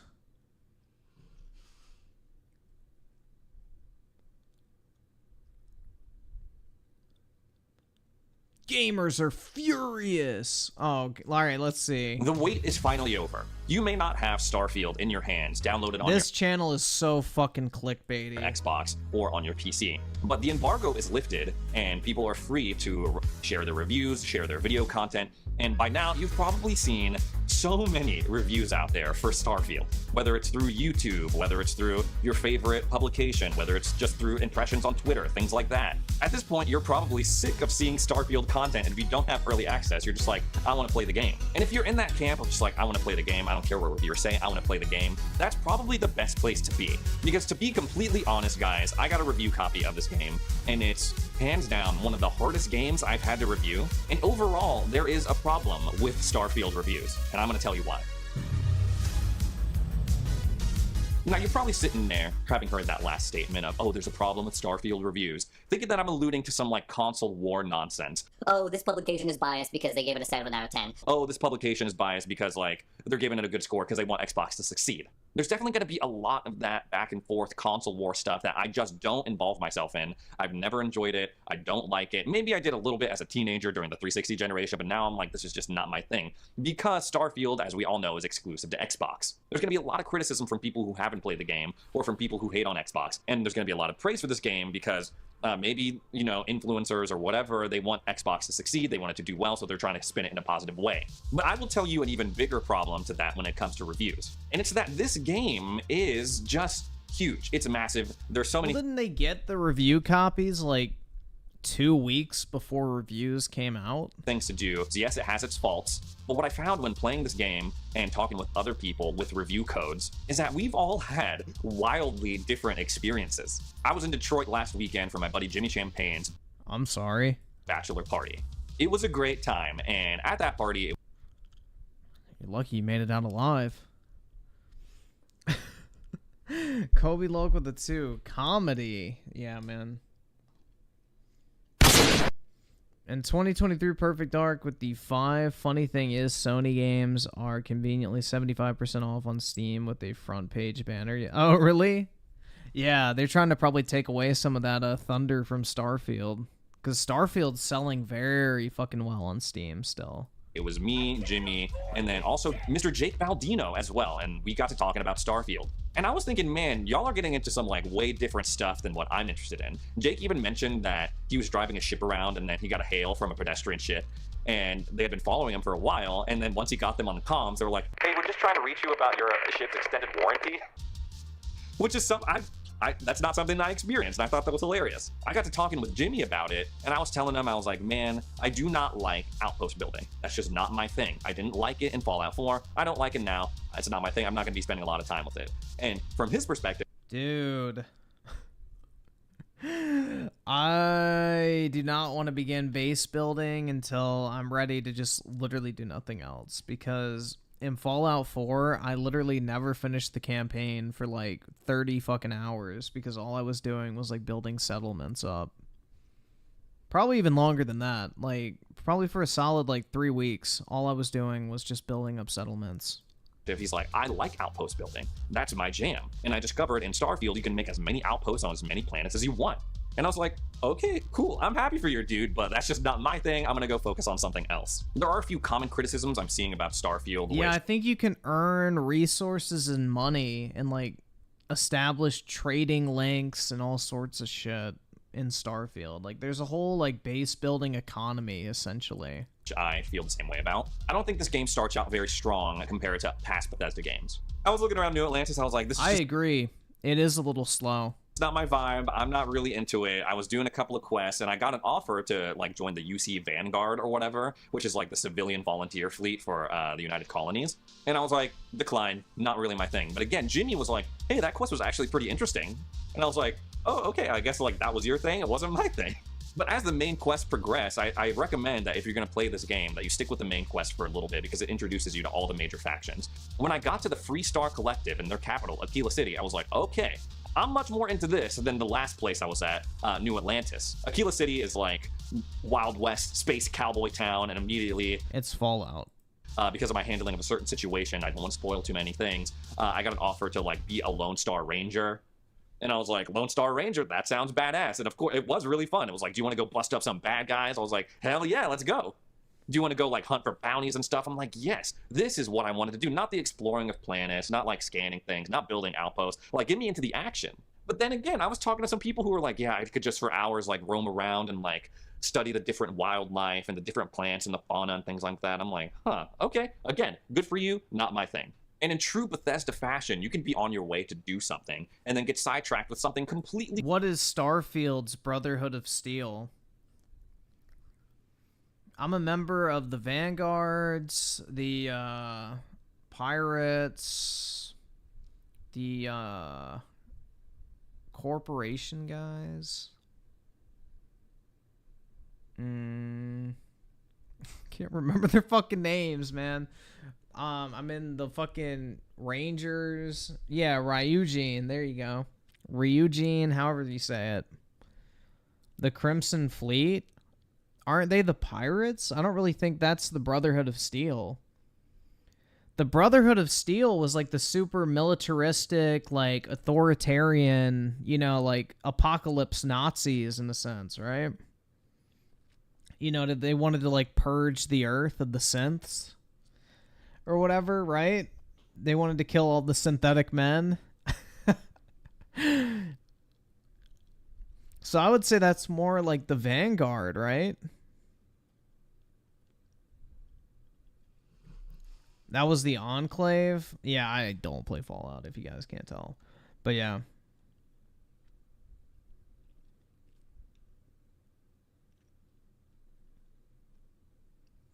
But yeah. I don't know, dude. I'll have to spend more time. I don't know who would be that specific one. But I would say more it's like the Vanguard, but maybe not. Freaking different. I made a delivery of goods to this planet, and it was at this place called New Homestead. And I ended up going on a guided tour of this backwater place called New Homestead. And there was no action. There was no anything like that. I was just being guided by this guy, and he was taking me around saying, like, this is where we process the methane. This is where we farm all of our stuff in this little greenhouse. This is this natural ecological thing that's called the Spire, or like Ymir's Horn is what it was called. And I was like, oh, asking questions like, why is it called that? Things like that. I found myself actually enjoying this guided tour of a fictional place. And that's 100% going to be something that you guys would probably think like, oh, that's boring, I want to do something else. Yes, Starfield has its faults, and by the time you watch this video, you're probably going to hear a lot about those.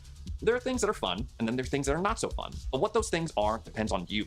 And that's what makes this game so hard to review, at least from my standpoint, because previously, when I've gotten games to review, I haven't gotten a ton, but I've gotten a few from Xbox. You know, I play through the majority of them. I play through them beginning to end, like Wolong Fallen Dynasty, Planet of Lana, Ravenlock, Forza Horizon 5 Rally Adventure. I have a very good idea of like the beginning, middle, and end of each of those games before I speak on them. But with Starfield, it's like I feel like I'm just getting to the interesting stuff, the good stuff. I'm finding the planets and the factions that I really like. I'm finding the activities I really like, which is mostly crime, if I'm going to be completely honest.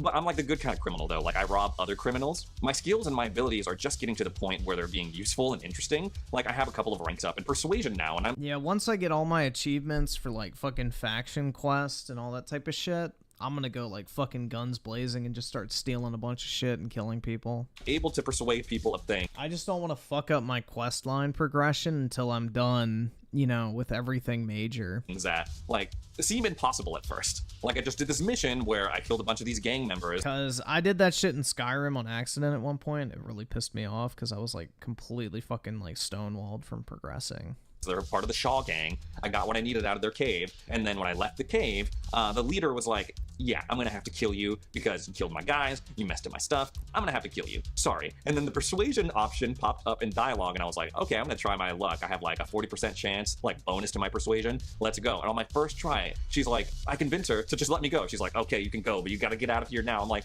okay, I wanna see how far I can push this persuasion stuff. What I will say ultimately about this game is that, yes, you can watch a bunch of reviews in order to form an opinion on whether or not you want to buy it or invest time in. It's a busy schedule in the industry, guys. There's lots of games coming out. And while I'm usually an advocate of no matter what the reviewers are saying, try the game for yourself, that goes triple for this game. Because like I keep saying, you're going to have a completely different experience playing this game than what I had. Sure, there's going to be some overlap here and there, but by the time you get your hands on this game, you're probably going to discover something or like do a quest or run into like some cool place or cave that I didn't even like think existed. This game is going to be different things to different people. You know, ignoring all that console war stuff and all like the saltiness from people who aren't going to play this game because they don't have an Xbox or a PC, whatever. What this is offering is a unique experience, and you may come out of it thinking like that was really cool, or you may come out of it thinking like that's not for me. But at the end of the day, it's not something that you could really make a call on until you try it for yourself. How is this an Xbox update?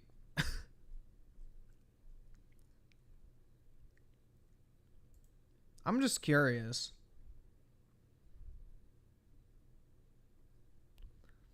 What the fuck? Where's the bit about gamers are furious Xbox update? You headlined your video. You only told us about your experience with the game, etc.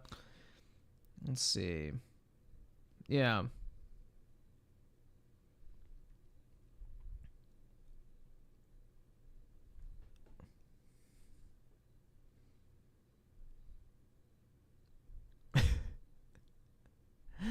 I don't know, man.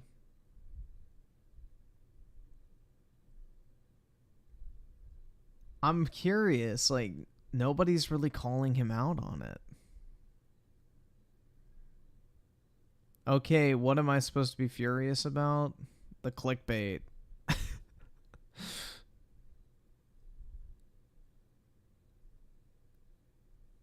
Honestly, it's a little boring, not what I was expecting.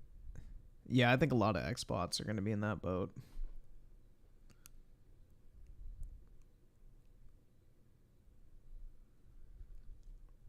I guess he can just clickbait, bro. Damn. Maybe I should just start doing that. And just start talking about random shit. What's the most important? The Series X2 Xbox update. I guess he just puts Xbox update in every single fucking title. Bruh. Hey, man. He's making money, so there's worse ways to do it. At least he's still talking about, you know, gaming. Easy upgrade. I've been using this Xbox controller that came with my Series X almost daily since the release of the Series X in November 2020, and now the thumbsticks are starting to get a little worn out. Luckily, they can be replaced in around 10 minutes. First, we'll need a plastic pick or pry tool to open up the panels of the controller without breaking them. Second, you'll need a Torx T8H screwdriver. Just buy some Control Freaks. I have my Hotto Tools electric screwdriver set, which has the correct bit in there. And lastly, you'll need the thumbsticks. I had these spare sticks from Extreme Rate lying around from a previous project. First, remove the batteries or the battery pack from your controller and remove the sticker from the battery compartment. Then use your pry tools to open these two side panels on the back. Now's a great chance to clean any grime you see on the edges. Then go ahead and remove these 5 screws using the Torx T8H screwdriver. Once all 5 are removed, the faceplate comes right off and you can remove the old sticks and put in the new ones. Again, a great time to do a little cleaning and then reassemble. And done. It feels really good, and I think it looks great with this black and gold color.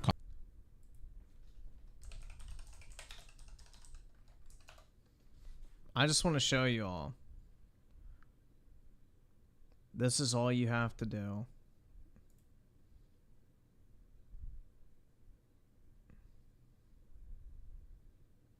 Does somebody just have like a quick video? This is all you have to do. I used to do this shit because my PS4 controllers kept fucking peeling. God, this fucking music's terrible. But yeah, you just stick them on top and then you're done. You don't have to fucking worry about it. But you can get them of different heights and everything. So, spare yourself having to buy an electric screwdriver set, new thumbsticks, wasting a bunch of time, voiding your warranty, like all that type of crap. Which, I mean, it doesn't really matter if it's already broken, but you can just spend like $5-10, get some Control Freaks, pop them on the top, you're good to go. Easy. The song fucking sucked. Oh, look, dude, it's our favorite yoga instructor. She's back for the 18th time. Thanks, YouTube. I'm gonna sub to her OnlyFans because you finally convinced me. I have 2 of these. The Starfield Constellation Edition is here, but let me show you what's inside. So it comes with a steelbook case with some nice details on the front and back. Then inside that, a digital game code, which is actually laser etched onto this metal credit stick. That's alright, that's pretty cool, dude. I'm not gonna lie, that's pretty neat. That's pretty cool. Destiny did something like that with the strange coin for one of their collector's editions as well. I forgot which one that was. That is a watch case, and this thing feels heavy and incredibly well made. Dude, this is the only reason I want the collector's edition, or to open it, I should say. I want the box. I don't give a fuck about the watch or anything else in the collector's edition. I just want this box. The box looks so fucking cool. Also got some crazy details on it, such as the property of Constellation on the top, along with the Constellation logo. I want to put like cash and like expensive Pokemon cards in it. In the middle. To open it up, we have to pull and rotate this latch. Then inside the case, we have a fabric Constellation patch and the watch itself. Now, this isn't just a toy. It is a replica of the in-game Explorer's watch, but it is also a smartwatch. So it not only shows the date and the time, but it will connect to your phone. And if we flip this over, it's got a cool message on the back that reads, "For all into the Starfield." The detail on this is incredible. I think this could be the best collector's edition that we've ever seen. The Starfield Constellation Edition is here, but let me show you what's inside. That's a pretty cool collector's edition, honestly. I got 2 of them.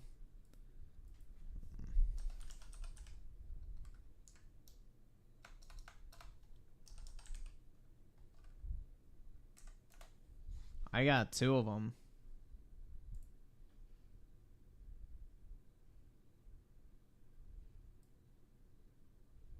See? I got 2 Starfields. I think I have a few more coming as well. No, actually I canceled those. I just have these 2. But yeah, they showed up today. Why 2? Well, I got the Xbox and the PC version just to see which one, you know, is more valuable. But I don't know, man. I'm very tempted to open one just to keep the box. And then I could sell the watch and like the code and all that other crap. But I don't know.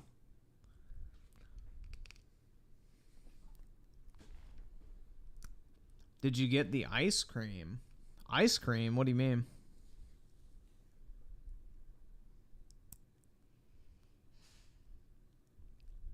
The PC one has the Steam code, I believe. I don't actually know. Oh yeah, Steam account required.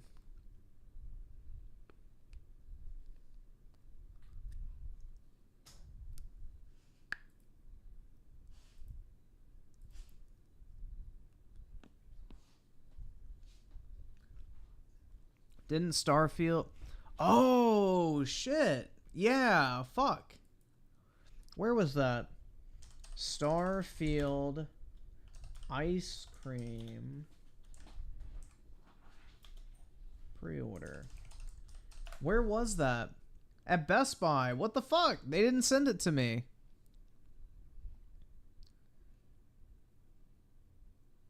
Bro, that's right.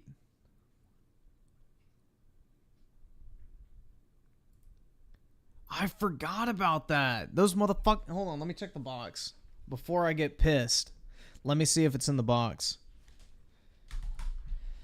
I did not get the ice cream. Let's see.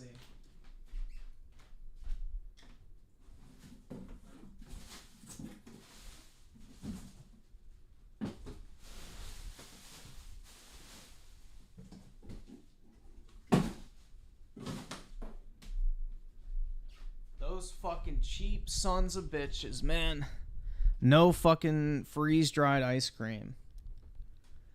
That's dumb as hell, man. They should have. Lol, you hear the shuffling in the background? Well, I said I was going to go check. I got the boxes behind me.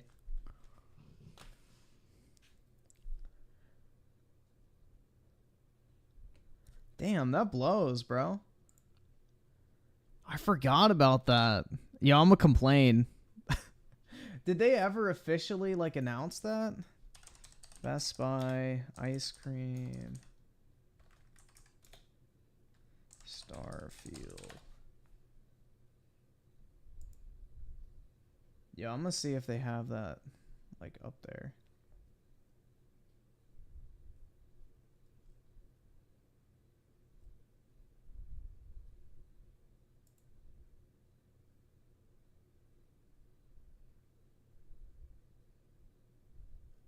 Yeah, I don't know. That's irritating.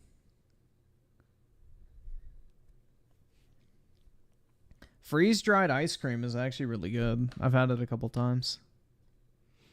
But I think I'm going to go ahead and hop off, guys. It's like 5:20 for me. I probably should go to bed at like, I guess this point, because I need to have like some semblance of a fucking sleep schedule when I actually start working again next week. So, yeah, I'm probably going to head to bed, everyone. Appreciate y'all hanging out. Big ups to everybody in the chat. Appreciate y'all stopping by, and I will talk to y'all later. Peace out, everyone.